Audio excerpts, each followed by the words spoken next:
আপনি কিভাবে জিব্রাইল আলাইহিস সালামের নাম বলেন, কিভাবে উচ্চারণ করেন তার নাম? জিব্রিল, জিব্রাইল, জিব্রাইল, জিব্রাইল, জিব্রিল, এই 5 ভাবে তার নাম উচ্চারণ করা হয়। আর এটা বিভিন্ন কিরাতের মাধ্যমে বর্ণনা করা হয়েছে।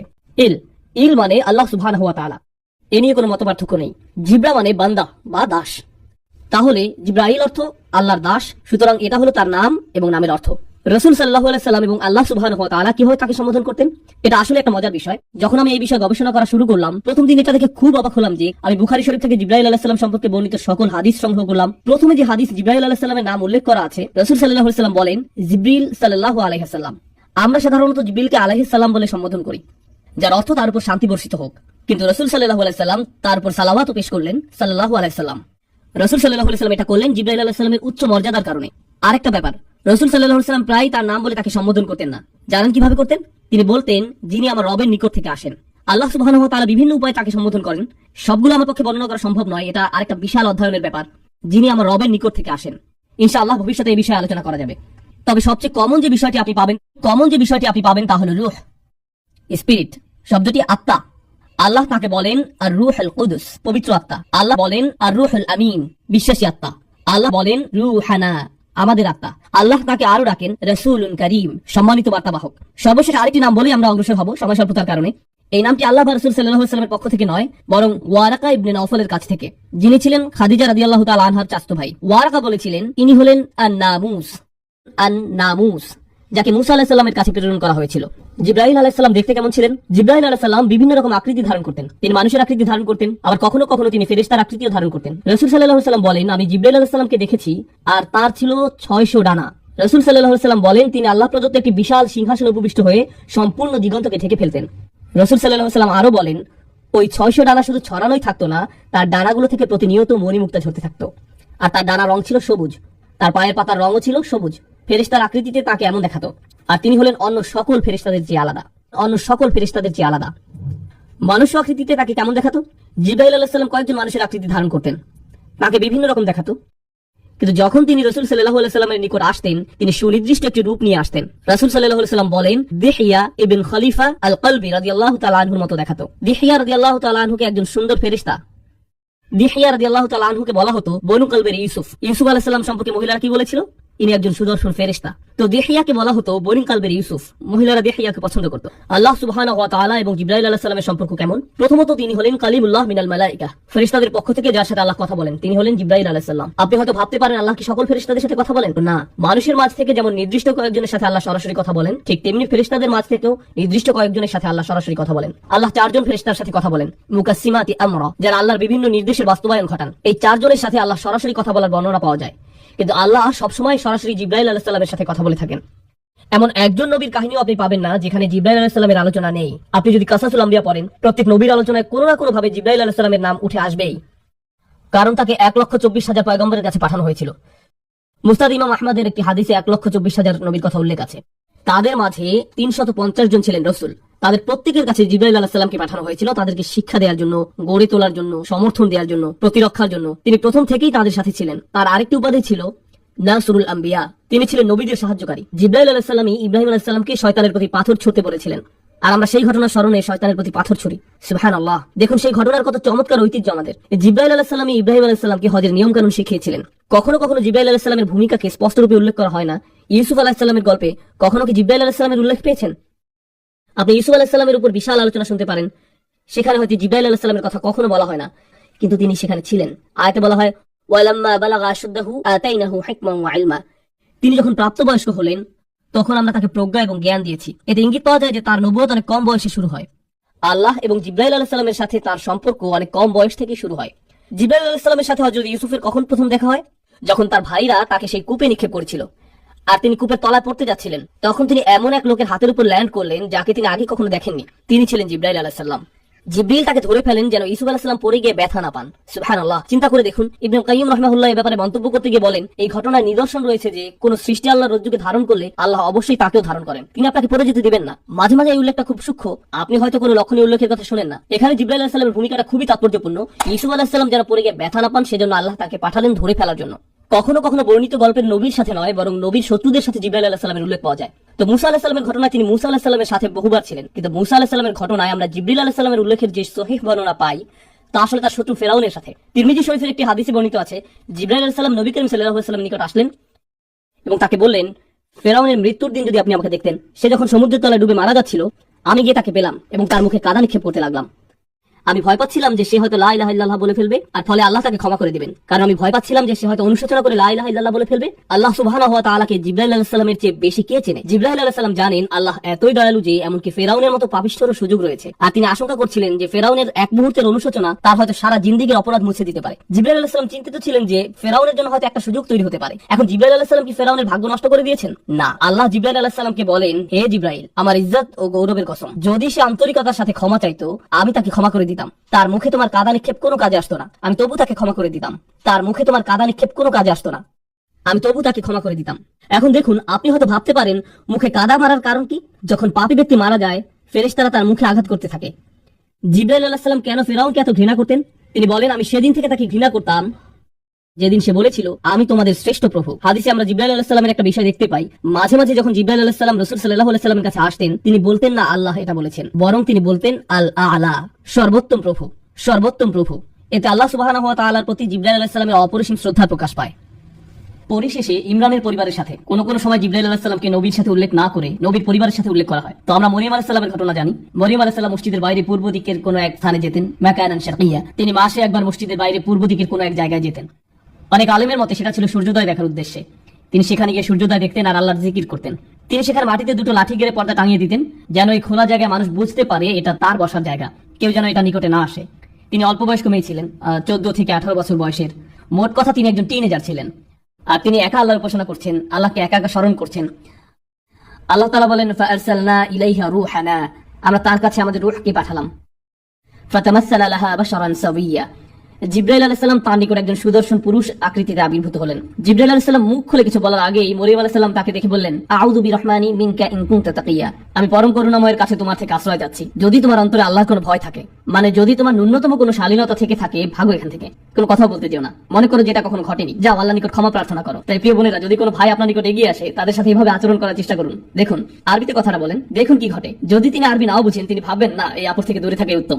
আমরা এই গল্পে যদি আবার ফেরত যাই, তাহলে দেখবো যে মরিয়ম আলাইহিস সালাম জিবরাইল আলাইহিস সালামের সাথে পরে কথা বলেছিলেন। কিন্তু কেন? কারণ মরিয়ম আলাইহিস সালামের এভাবে কঠিন স্বরে কথা বলতে দেখে জিবরাইল আলাইহিস সালাম সাথে সাথে মানুষ্য আকৃতি থেকে ফেরেশতার আকৃতি ধারণ করেন। তিনি তার মানুষ্য আকৃতি ত্যাগ করেন এবং ফেরেশতার আকৃতিতে ফিরে যান। আর সেটা 600 ডানার পূর্ণ আকৃতি ছিল না। এরপর তিনি কথা চালিয়ে যান, ইন্নামা আনা রাসূলু রাব্বিকি লিআহাবা লাকি গুলামান যাকিয়া, আমি আল্লাহর একজন দূত, আপনার নিকট একজন পবিত্র সন্তানের সুসংবাদ নিয়ে এসেছি।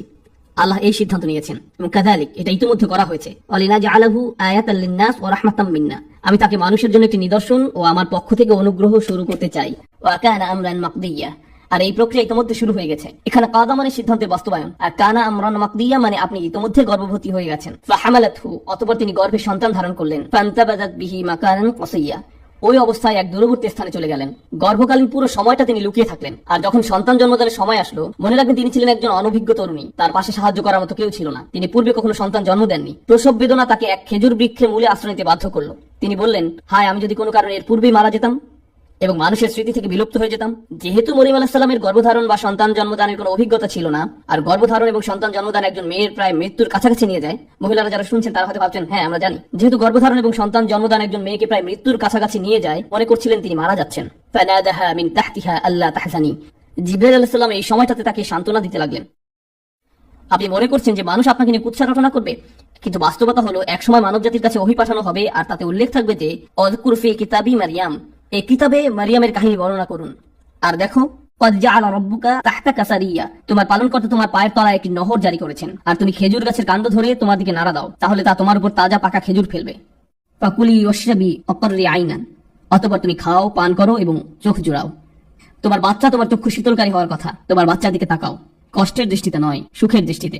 অতঃপর দ্বিতীয় পরীক্ষা আসলো, যখন তোমার সম্প্রদায় তোমার সন্তান সম্পর্কে জিজ্ঞেস করবে, তখন তুমি নিজের সমস্থানে কোনো কথা বলতে পারবে না। এবং ইতিমধ্যে মরিয়ম আলাইহিস সালামের পূর্ণ বিশ্বাস তৈরি হয়ে গেল যে আল্লাহর সাহায্য তার সাথেই রয়েছে। তাই মরিয়ম আলাইহিস সালাম যখন তার সম্প্রদায়ের সম্মুখীন হলেন, তিনি জানতেন না যে আল্লাহ কিভাবে তাকে রক্ষা করবেন, কিন্তু যেহেতু তাকে সঠিক উপায়ে প্রশিক্ষিত করা হয়েছে, আল্লাহর উপর তার নির্ভরতা চূড়ান্ত রূপে আবির্ভূত হলো। তিনি ভাবলেন কিছু একটা ঘটতে যাচ্ছে, আর ঠিকই আল্লাহ সুবহানাহু ওয়া তাআলা তাকে পুরস্কৃত করলেন। এখানে জিবরাইল আলাইহিস সালাম ঈসা আলাইহিস সালামের দায়িত্ব গ্রহণ করেন। আল্লাহ সুবহানাহু ওয়া তাআলা বলেন, আমরা তাকে পবিত্র আত্মার মাধ্যমে সাহায্য করেছি। এমনকি আল্লাহ এটাকে ঈসা আলাইহিস সালামের প্রতি একটি অনুগ্রহ হিসেবে উল্লেখ করেন। আমি তোমাকে পবিত্র আত্মার মাধ্যমে সাহায্য করেছি। ঈসা আলাইহিস সালামকে জিবরাইল আলাইহিস সালামের মাধ্যমে তার সারা জীবন জুড়ে সাহায্য করা হয়। শুধু এটা নয়, বরং আলেমদের মতে জিবরাইল হচ্ছেন একমাত্র ফেরেশতা যিনি কোনো নবীকে আকাশে নিয়ে যেতে পারেন।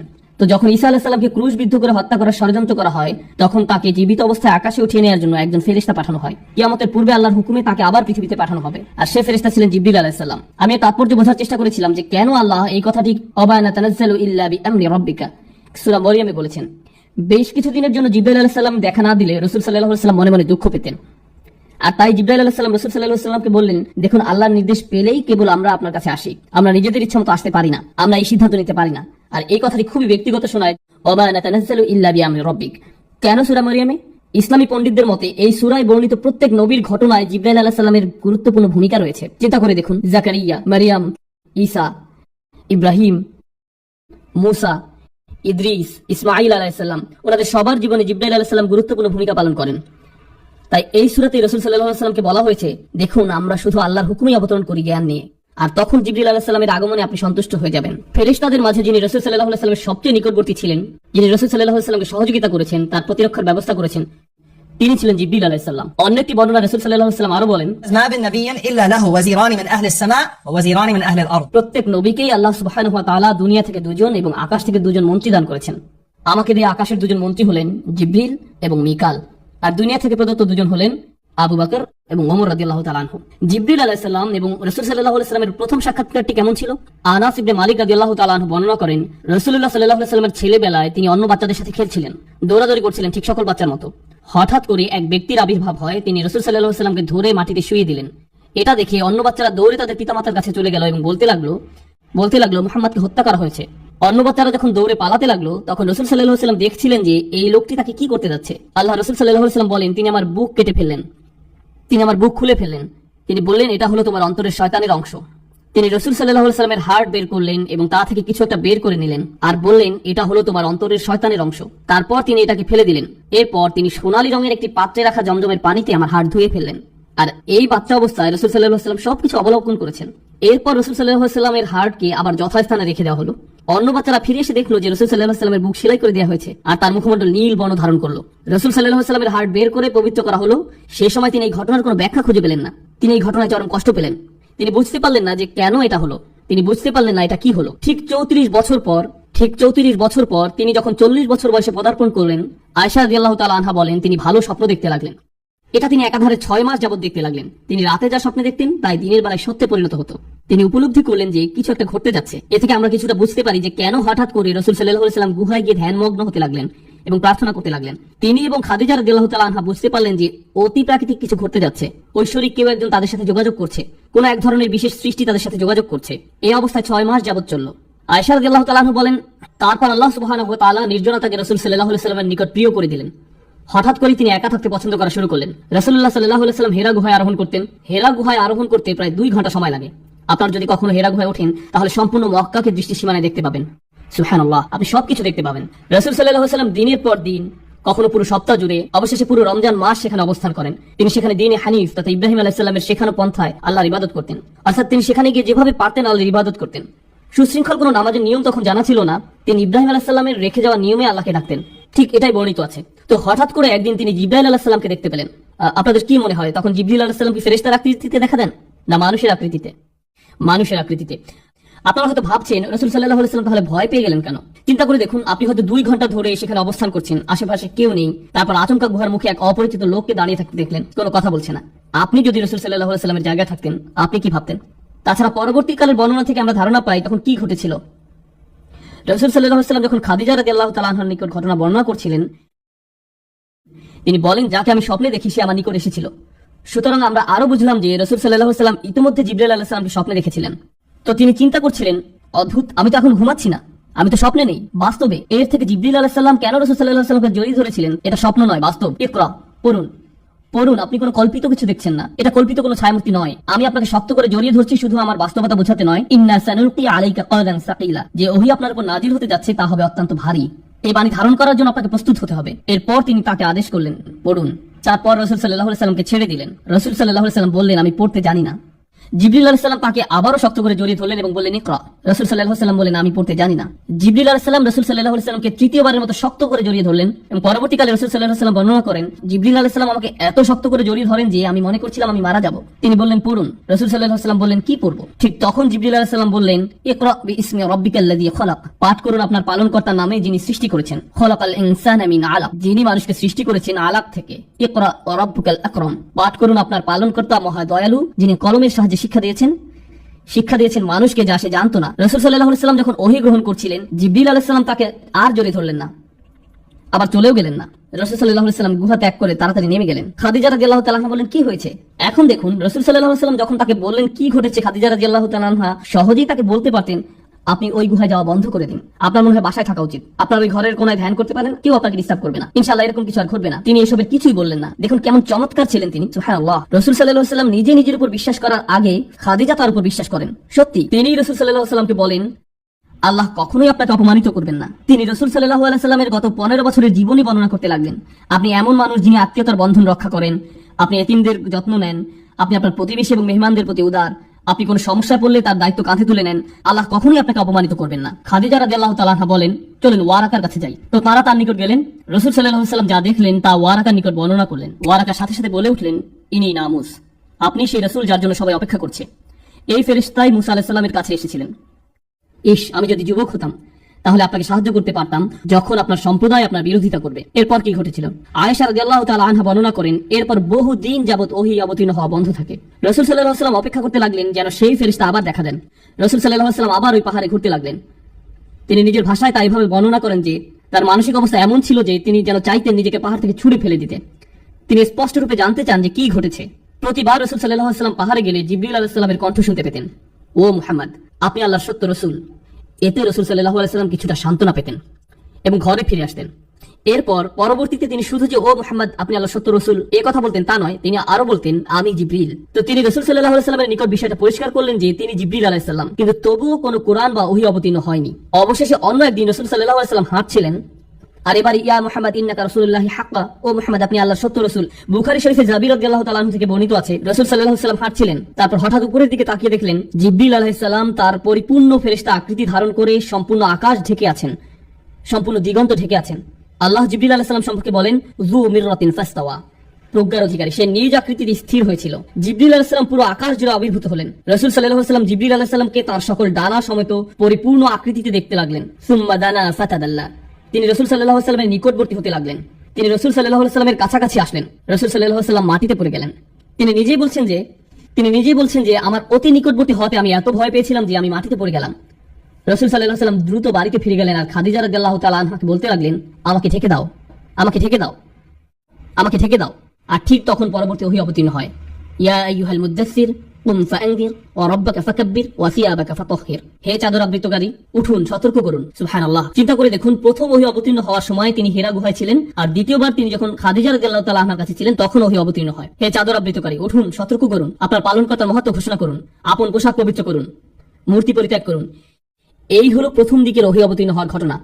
আয়েশা রাদিয়াল্লাহু তাআলা আনহা বলেন, এরপর থেকে একটির পর একটি ওহী অবতীর্ণ হতে লাগলো। অর্থাৎ দীর্ঘ বিরতির পর আসে সূরা মুদ্দাসসির, সূরা মুজাম্মিল, সূরা দুহা এবং আরো অনেক সূরা ক্রমাগত রাসূল সাল্লাল্লাহু আলাইহি ওয়াসাল্লামের নিকট অবতীর্ণ হতে থাকে। এভাবেই শুরু। রাসূল সাল্লাল্লাহু আলাইহি ওয়াসাল্লাম বুঝতে পারলেন কি ঘটছে। তিনি বুঝতে পারলেন যে তিনি আল্লাহর রাসূল। রাসূল সাল্লাল্লাহু আলাইহি ওয়াসাল্লাম এখন আর জিবরিল আলাইহিস সালামের উপস্থিতিকে ভয় পান না। বিষয়টা তার কাছে পরিষ্কার হয়ে গেল। জিবরিল আলাইহিস সালাম এবং রাসূল সাল্লাল্লাহু আলাইহি ওয়াসাল্লামের মাঝে ব্যক্তিগত কথোপকথন।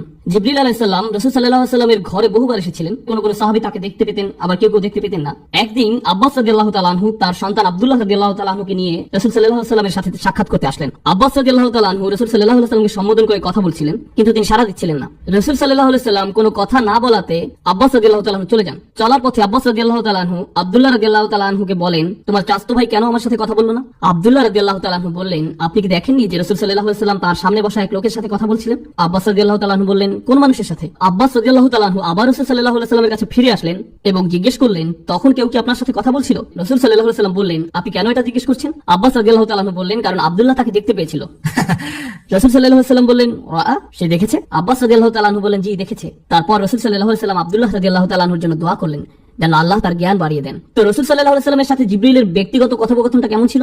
রাসূল সাল্লাল্লাহু আলাইহি ওয়াসাল্লাম জিবরিল আলাইহিস সালামকে বললেন, আল্লাহ বলেছেন যে আমি আপনাকে সকল জগৎবাসীর জন্য রহমত স্বরূপ প্রেরণ করেছি। তিনি জিজ্ঞেস করলেন, আমার রহমতের কোনো অংশ কি আপনার পর্যন্ত পৌঁছেছে? জবাবে জিবরিল আলাইহিস সালাম বললেন, يا محمد والله إنك أحب الأنبياء إلي আল্লাহর শপথ, ও মুহাম্মদ, আপনি আমার সবচেয়ে প্রিয় নবী। মানে আমাকে আজ পর্যন্ত এমন কারো কাছে পাঠানো হয়নি যাকে আমি আপনার থেকে বেশি ভালোবাসি। তিনি আরো বললেন, আপনার মাধ্যমে আমি নিরাপত্তা লাভ করেছি। আমি আমার ভাগ্য নিয়ে চিন্তায় থাকতাম যতক্ষণ না আপনার নিকট এই আয়াত অবতীর্ণ হলো, কুওয়াতিন ইনদাদিল আরশি মাকিন, যে শক্তিশালী আরশের মালিকের নিকট মর্যাদা সম্পন্ন প্রতিষ্ঠিত। মাদানী জীবনের অনেক ব্যক্তিগত আলোচনা জিবরিল আলাইহিস সালাম বারবার রাসূল সাল্লাল্লাহু আলাইহি ওয়াসাল্লামকে আশ্বস্ত করেছেন। কেন? কারণ দেখুন, রাসূল সাল্লাল্লাহু আলাইহি ওয়াসাল্লাম জানলেন যে তিনি এবং বিশ্বাসীরা নিরাপদ, কিন্তু রাসূল সাল্লাল্লাহু আলাইহি ওয়াসাল্লাম এখন কাকে নিয়ে উদ্বিগ্ন? আমাদেরকে নিয়ে, যারা পরবর্তীতে আসবে। তাই তিনি উম্মতি উম্মতি উম্মতি বলে কাঁদতেন। তাই আল্লাহ জিবরিল আলাইহিস সালামকে পাঠালেন। জিবরিল আলাইহিস সালাম বললেন, ইয়া মুহাম্মদ, আমরা আপনার উম্মতের বিষয়ে আপনাকে সন্তুষ্ট করে দেব, আমরা আপনাকে হতাশ করব না, আপনার উম্মত ঠিক থাকবে। তিনি মদিনায় রাসূল সাল্লাল্লাহু আলাইহি ওয়াসাল্লামকে বারবার নিশ্চয়তা দিতেন, কারণ রাসূল সাল্লাল্লাহু আলাইহি ওয়াসাল্লাম পরবর্তীতে আসা উম্মত নিয়ে উদ্বিগ্ন থাকতেন। সাহাবীরা নিরাপদ, কিন্তু যারা পরবর্তীতে আসবে তাদের কি হবে? আরেকবার ওমর রাদিয়াল্লাহু তাআলা আনহু বলেন, আর এটা বুখারীতে বর্ণিত আছে, আমি একবার মদিনাতে রাসূল সাল্লাল্লাহু আলাইহি ওয়াসাল্লামের সাথে হাঁটছিলাম, হাঁটতে হাঁটতে আমরা মদিনার হাররা নামক স্থানে উপস্থিত হলাম। তিনি আমাকে এখানে বসতে বললেন। হঠাৎ তিনি হাঁটতে লাগলেন, আর তখন স্পষ্টত তিনি জিবরিল আলাইহিস সালামের সাথে কথা বলছিলেন। তারা কিছুক্ষণের জন্য হাঁটলেন, আর আমি বসে থাকলাম। আর এই হাঁটা অবস্থায় রাসূল সাল্লাল্লাহু আলাইহি ওয়াসাল্লাম বলছেন, ওয়া ইনজানা ওয়া সারাক ওয়া ইনজারা ওয়া সারাক ওয়া ইনজানা ওয়া সারাক, এমন কি যদি সে জিনা করে বা চুরি করে, যদি সে জিনা করে বা চুরি করে। আর ওমর রাদিয়াল্লাহু তাআলা আনহু উত্তর শুনতে পাচ্ছিলেন না। ইয়া রাসূলুল্লাহ, এটা কি ছিল? রাসূল সাল্লাল্লাহু আলাইহি ওয়াসাল্লাম বললেন, তিনি ছিলেন জিবরিল আলাইহিস সালাম। তিনি এসেছিলেন আমাকে সুসংবাদ দিতে যে এই উম্মতের প্রত্যেক ব্যক্তি অবশেষে জান্নাতে প্রবেশ করবে। তাই রাসূল সাল্লাল্লাহু আলাইহি ওয়াসাল্লাম বললেন, এমন কি যদি সে জিনা বা চুরি করে? হ্যাঁ, এমন কি যদি সে জিনা বা চুরি করে, অবশেষে সে জান্নাতে প্রবেশ করবে। তো তিনি এভাবে রাসূল সাল্লাল্লাহু আলাইহি ওয়াসাল্লামকে সান্ত্বনা দিলেন। রাসূল সাল্লাল্লাহু আলাইহি ওয়াসাল্লাম যখন শারীরিকভাবে অসুস্থ হয়ে পড়েন, তখন জিবরিল আলাইহিস সালাম কিভাবে সান্ত্বনা দিতেন? রাসূল সাল্লাল্লাহু আলাইহি ওয়াসাল্লাম যখন অসুস্থ হয়ে পড়েন, তিনি বলেন, জিবরিল আমার কাছে আসলেন এবং বললেন, ও মুহাম্মদ, আপনি কি অসুস্থ? আমি বললাম, হ্যাঁ। তখন জিবরিল তার হাত দিয়ে আমার মুখমণ্ডল এবং বক্ষ মুছে দিলেন এবং বললেন, বিসমিল্লাহি আরকিকা মিন কুল্লি শাইইন আউযিকা, আল্লাহর নামে আমি আপনার জন্য আরোগ্য প্রার্থনা করছি সবকিছু থেকে যা আপনার ক্ষতি করছে। মিন শাররি কুল্লি নাফসিন আও আইনিন আও হাসিদ, সকল খারাপ জিনিস থেকে অথবা বদ নজর থেকে বা হিংসা থেকে আল্লাহ আপনাকে আরোগ্য দান করুন। আল্লাহর নামে আমি আপনার জন্য আরোগ্য প্রার্থনা করছি। কিন্তু তখন ব্যাপারটা কেমন ছিল, যখন জিবরিল আলাইহিস সালাম রাসূল সাল্লাল্লাহু আলাইহি ওয়াসাল্লামকে জীবন সম্পর্কে কোনো উপদেশ দিতেন? এখন আমি আপনাদেরকে যে বিষয়টি বলবো সেটি রাসূল সাল্লাল্লাহু আলাইহি ওয়াসাল্লামের জীবনের শেষ দিককার। জিবরিল আলাইহিস সালাম রাসূল সাল্লাল্লাহু আলাইহি ওয়াসাল্লামের নিকট এসে বললেন, হে মুহাম্মদ, হে মুহাম্মদ। আচ্ছা, আল্লাহ কি কোরআনে কখনো এভাবে বলেছেন, হে মুহাম্মদ? না। ইয়া নবী আল্লাহ, ইয়া রাসূলুল্লাহ, ও আল্লাহর নবী, ও আল্লাহর রাসূল। তাহলে জিবরিল আলাইহিস সালাম কি করে ইয়া মুহাম্মদ বলার সাহস করলেন? আলেমরা বলেন যে যখন জিবরিল আলাইহিস সালাম বলেন ইয়া মুহাম্মদ, এর মানে হলো এখনকার বিষয়টি ওহীর বাইরের বিষয়। যখন আমি আপনাকে ইয়া মুহাম্মদ বলি, তার মানে বিষয়টি আপনি মুহাম্মদ আর আমার মধ্যকার। সুতরাং এটা হলো কেবল এমন একক সময় যখন জিবরাইল ইয়া রাসূলুল্লাহ বলে সম্বোধন করলেন না। সুতরাং তিনি বললেন, হে মুহাম্মদ, 5টি উপদেশ দিচ্ছি আপনাকে। عش ما شئت فإنك ميت আপনি যেভাবে খুশি জীবনযাপন করুন, কিন্তু এই কথা মনে রাখবেন যে আপনি একদিন মৃত্যুবরণ করবেন। তিনি আরো বলেন, واحبب ما شئت فإنك مفارق আপনি যাকে খুশি ভালোবাসুন, কিন্তু মনে রাখবেন যে একদিন আপনি তার থেকে বিচ্ছিন্ন হয়ে যাবেন। واعمل ما شئت فإنك مجزي به 3, আপনি যা খুশি তাই করতে পারেন, কিন্তু এই কথা স্মরণ রাখবেন যে আপনার কর্ম অনুযায়ী আপনাকে প্রতিফল দেওয়া হবে। মানে হলো প্রত্যেকটি বিষয় আখিরাতে আসবে, প্রত্যেকটি পুরস্কারই আখিরাতে দেওয়া হবে। আপনি যা করেন তা করতে থাকুন, আর মনে রাখবেন যে এর বদলা আখিরাতে পাবেন। واعلم أن شرف المؤمن قيامه بالليل জেনে রাখুন, একজন বিশ্বাসীর জন্য সত্যিকারের আভিজাত্য রাত্রিবেলা নামাজে দাঁড়ানোর মাঝে, আর তার প্রকৃত মর্যাদা আত্মনির্ভরশীলতার মাঝে। নিজেকে মানুষের প্রয়োজন থেকে মুক্ত রাখতে চেষ্টা করুন। আর্থিকভাবে, আবেগের দিক থেকে, মানসিকভাবে বা শারীরিকভাবেই হোক, একজন মানুষ হিসাবে আপনার সম্মান ও মর্যাদা অন্য মানুষের উপর নির্ভর না হওয়ার প্রচেষ্টার মাঝে। যে কোনো ব্যাপারে হোক না কেন, নিজেকে মানুষের প্রয়োজন থেকে মুক্ত রাখতে চেষ্টা করুন। এরপর রাসূল সাল্লাল্লাহু আলাইহি ওয়াসাল্লাম জীবনের অন্তিম সময় অনুভব করলেন।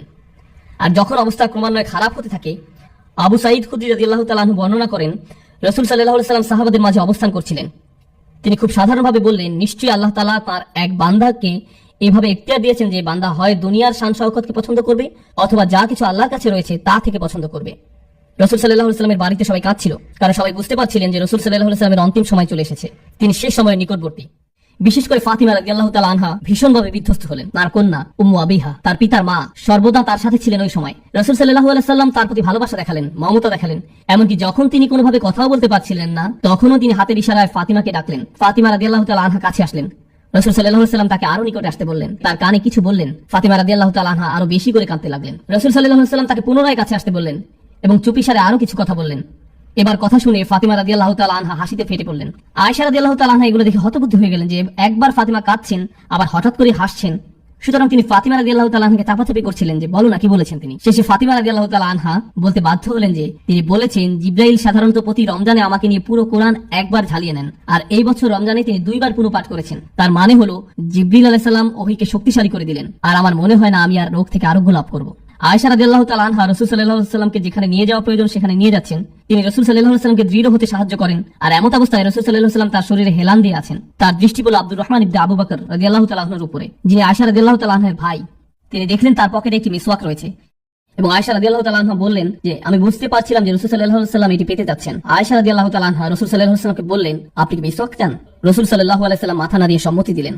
আব্দুর রহমান তার অব্যবহৃত মিসওয়াকটি আয়েশা রাদিয়াল্লাহু তাআলা আনহাকে দিলেন। তিনি এটাকে চিবিয়ে নরম করলেন এবং রাসূল সাল্লাল্লাহু আলাইহি ওয়াসাল্লামের মুখে পুরে দিলেন। অর্থ হলো রাসূল সাল্লাল্লাহু আলাইহি ওয়াসাল্লাম প্রত্যেক ওয়াক্ত সালাতের পূর্বে মিসওয়াক করতেন, কারণ তিনি চাইতেন যে আল্লাহর সাথে সাক্ষাৎকালে যেন তার শ্বাস প্রশ্বাস বিশুদ্ধ থাকে, প্রতিদিনই 5 বার। তিনি বললেন তিনি এটিকে ফরজ করতে পারতেন যদি উম্মতের জন্য কষ্টকর না হতো। তিনি আল্লাহর সাথে সাক্ষাতের পূর্বে প্রতিবারই মিসওয়াক করতেন। আয়েশা রাদিয়াল্লাহু তাআলা আনহা বলেন যখন তিনি মিসওয়াক করা সমাপ্ত করলেন دخل علينا جبريل তখনই জিবরিল আলাইহিস সালাম আমাদের মাঝে প্রবেশ করলেন। আয়েশা রাদিয়াল্লাহু তাআলা আনহা রাসূল সাল্লাল্লাহু আলাইহি ওয়াসাল্লামের দিকে তাকালেন আর দেখতে পেলেন তার চেহারা আলোয় উদ্ভাসিত হলো। জিবরিল আলাইহিস সালাম যিনি নবীকে উপরের উপদেশগুলো দিয়েছিলেন তিনি নবী সাল্লাল্লাহু আলাইহি ওয়াসাল্লামকে বললেন শুনুন, আমি আপনাকে একটি বিষয় পছন্দ করতে বলবো। হয়তো আপনি আপনার সাহাবীদের সাথে থাকবেন এবং সুন্দরভাবে জীবনযাপন করবেন, অথবা আপনি সর্বোচ্চ আল্লাহর সাহচর্যে থাকবেন। জিবরিল আলাইহিস সালাম যখন এই কথাটি বললেন তখন নবী সাল্লাল্লাহু আলাইহি ওয়াসাল্লাম তার উত্তরে বললেন বালা রফিকিল আলা, আল্লাহুম্মা রফিকিল আলা, ও আল্লাহ আমি সর্বোচ্চ বন্ধুর সাহচর্য কামনা করি। আয়েশা রাদিয়াল্লাহু তাআলা আনহা বলেন যখন তিনি আর রফিকিল আলা বলছেন তিনি যেন তার সমস্ত শরীরকে ছেড়ে দিচ্ছেন। الرفيق الأعلى ও আল্লাহ, আল্লাহর সাহচর্য বলতে বলতে তার হাত পড়ে গেল। রাসূল সাল্লাল্লাহু আলাইহি ওয়াসাল্লাম ইন্তেকাল করলেন। যখন এই ঘটনা হলো আয়েশা রাদিয়াল্লাহু তাআলা আনহা চিৎকার করে উঠলেন। ফাতিমা রাদিয়াল্লাহু তাআলা আনহা যখন আয়েশা রাদিয়াল্লাহু তাআলা আনহার চিৎকার শুনতে পেলেন তিনি আকাশের দিকে তাকিয়ে বললেন ইয়া আবাতা মান রাব্বিহি মা আদনা, হে আমার পিতা আপনি আপনার রবের কতটা সন্নিকটে আছেন এখন। يا أبتا إلى جبريل ننعى হে আমার পিতা আমরা জিবরাইলের নিকট আপনার মৃত্যুর সংবাদ ঘোষণা দিচ্ছি। ইয়া আবাতা জান্নাতুল ফিরদাউসি মাওয়া, হে আমার পিতা জান্নাতই আপনার বর্তমান ঠিকানা। এবং এই কথাটি তিনি বারবার বলতেই থাকলেন। আপনি আপনার রবের কতটা নিকটে আছেন। জিবরিলের নিকট আপনার প্রস্থানের ঘোষণা দিচ্ছি এবং জান্নাতুল ফিরদাউসি আপনার আবাসস্থল। সুবহানাল্লাহ। নবী সাল্লাল্লাহু আলাইহি ওয়াসাল্লাম মৃত্যুবরণ করেছেন এবং প্রত্যেকেই মৃত্যুবরণ করবে। নবী সাল্লাল্লাহু আলাইহি ওয়াসাল্লাম বলছেন জিবরিলও মৃত্যুবরণ করবে। চিন্তা করতে পারেন জিবরিল আলাইহিস সালামও মারা যাবেন। নবী সাল্লাল্লাহু আলাইহি ওয়াসাল্লাম বলেন সিংহায় ফুৎকার দেওয়ার পর আল্লাহ যাদের চান তারা ছাড়া আর কেউ স্থির থাকতে পারবে না, অন্য সবাই মৃত্যুবরণ করবে। আল্লাহ সুবহানাহু ওয়া তাআলা তাদেরকে তার সম্মুখে নিয়ে আসবেন, আর তারা হলেন জিবরিল, ইসরাফিল, মিকাল ও মৃত্যুর ফেরেশতা, যারা আল্লাহর আদেশসমূহ বাস্তবায়ন করেন। আল্লাহ মৃত্যুর ফেরেশতাকে জিজ্ঞেস করবেন আর কারা কারা বাকি আছে। মৃত্যুর ফেরেশতা বলবেন ও আল্লাহ আপনার সম্মানিত পবিত্র চেহারার আপনার বান্দা আমি, আপনার বান্দা জিবরিল, আপনার বান্দা জিবরিল, আপনার বান্দা মিকাল এবং আপনার বান্দা ইসরাফিল। আল্লাহ বলবেন মিকালের আত্মা নিয়ে নাও। তখন মিকালের আত্মা নিয়ে নেওয়া হবে। পুনরায় বলবেন আর কে কে বাকি আছে। তিনি বলবেন ও আল্লাহ আপনি, আমি, জিবরিল এবং ইসরাফিল। আল্লাহ বলবেন ইসরাফিলের আত্মা নিয়ে নাও। ইসরাফিলের আত্মা তার থেকে নিয়ে নেওয়া হবে। আল্লাহ আবারও বলবেন আর কারা বাকি আছে। তিনি বলবেন ওয়াজহুকাল বাকিল কারীম, ও আল্লাহ আপনার পবিত্র চেহারা আপনার এই বান্দা এবং আপনার বান্দা জিবরিল, আপনার বান্দা জিবরিল, আমরা 2 বান্দা সবশেষে বাকি রয়েছি। আল্লাহ বলবেন জিবরিলের আত্মা নিয়ে নাও। রাসূল সাল্লাল্লাহু আলাইহি ওয়াসাল্লাম বলেন জিবরিল তার চেহারা নিয়ে পতিত হবেন এমন অবস্থায় যে তার ডানাগুলো বিস্তৃত অবস্থায় থাকবে আর সেগুলো আল্লাহর প্রশংসা করতে থাকবে। তিনি তাসবিহরত অবস্থায় মৃত্যুবরণ করবেন। এরপর আল্লাহ বলবেন আর কে বাকি আছে। তখন মৃত্যুর ফেরেশতা বলবে ইয়া আল্লাহ কেবল আপনি আর আমি বাকি আছি। আল্লাহ মৃত্যুর ফেরেশতাকে আদেশ করবেন মৃত্যুবরণ করার জন্য, আর মৃত্যুর ফেরেশতা মারা যাবেন। আর আল্লাহ বলবেন কুল্লু মান আলাইহা ফান, প্রত্যেক ব্যক্তি ধ্বংসপ্রাপ্ত হবে। ওয়া ইয়াবকা ওয়াজহু রাব্বিকা যুল জালালি ওয়াল ইকরাম, আর কেবল আপনার মহামান্বিত রবের চেহারাই বাকি থাকবে। আল্লাহ নিজেকেই তখন জিজ্ঞেস করবেন লিমানিল মুলকুল ইয়াউম, আজকের রাজত্ব কার। আল্লাহ নিজেই প্রত্যুত্তরে বলবেন লিল্লাহি ওয়াহিদিল কাহ্হার, কেবল অদ্বিতীয় নিয়ন্ত্রণকারী আল্লাহর। রাসূল সাল্লাল্লাহু আলাইহি ওয়াসাল্লাম বলেন যখন আখিরাতে আমরা সবাই হাজির হব তখন সমস্ত জমিন আল্লাহর আনুগত্যের প্রশংসায় একদম সমতল হবে। তিনি বলেন হাসরের ময়দানে প্রত্যেকেই যে জায়গায় রয়েছে সে জায়গা থেকে একটুও নড়তে পারবে না। ثم أدعى أول الناس তিনি বলেন আল্লাহর নিকট আমাকে প্রথম আহ্বান করা হবে। অতএব আমি আল্লাহ সুবহানাহু ওয়া তাআলার নিকটে যাব, আমি সিজদায় পড়ে যাব। তিনি বলেন অতঃপর আমি আমার মস্তক উত্তোলন করব فإذا جبريل عن يمين الرحمن এবং আকস্মিকভাবে আমি সর্বোচ্চ দয়াময় আল্লাহর ডান পাশে জিবরিলকে দেখতে পাবো। নবী সাল্লাল্লাহু আলাইহি ওয়াসাল্লাম হাদিসে বলেন والله ما رآه قبلها ইতিপূর্বে জিবরিল আলাইহিস সালাম আল্লাহ সুবহানাহু ওয়া তাআলাকে কোনো দিনই দেখেননি। নবী সাল্লাল্লাহু আলাইহি ওয়াসাল্লাম জিবরিলের দিকে ইশারা করে বলবেন হে আমার রব, إن هذا أخبرني أنك أرسلته إلي এই ব্যক্তি আমাকে বলেছিল যে আপনি তাকে আমার নিকটে পাঠিয়েছিলেন। فيقول الله صدقت তখন আল্লাহ বলবেন তুমি সত্য বলছো। একইভাবে জিবরিল নবী সাল্লাল্লাহু আলাইহি সাল্লামকে বলবেন আপনি সত্য বলছেন। নবী সাল্লাল্লাহু আলাইহি সাল্লাম কেন প্রতিদান দিবসে এই বিষয়টি পছন্দ করলেন, কেন এটি ইচ্ছা পোষণ করলেন? কারণ হলো প্রতিদান দিবসের দিন প্রত্যেক নবী রাসূলকে জিজ্ঞেস করা হবে যে জিবরিল কি নবুয়তের বার্তাকে ঠিকমতো পৌঁছে দিয়েছে কিনা। নবী সাল্লাল্লাহু আলাইহি সাল্লাম জিবরিলের পক্ষে সাক্ষ্য দিবেন এবং তাকে জিজ্ঞেস করার পূর্বেই তিনি নিজেই বলবেন যে উনি বলেছেন যে তাকে আপনি আমার নিকট পাঠিয়েছিলেন, তিনি তার কাজ ঠিকমতো করেছিলেন। আল্লাহ বলবেন তুমি সত্য বলছো।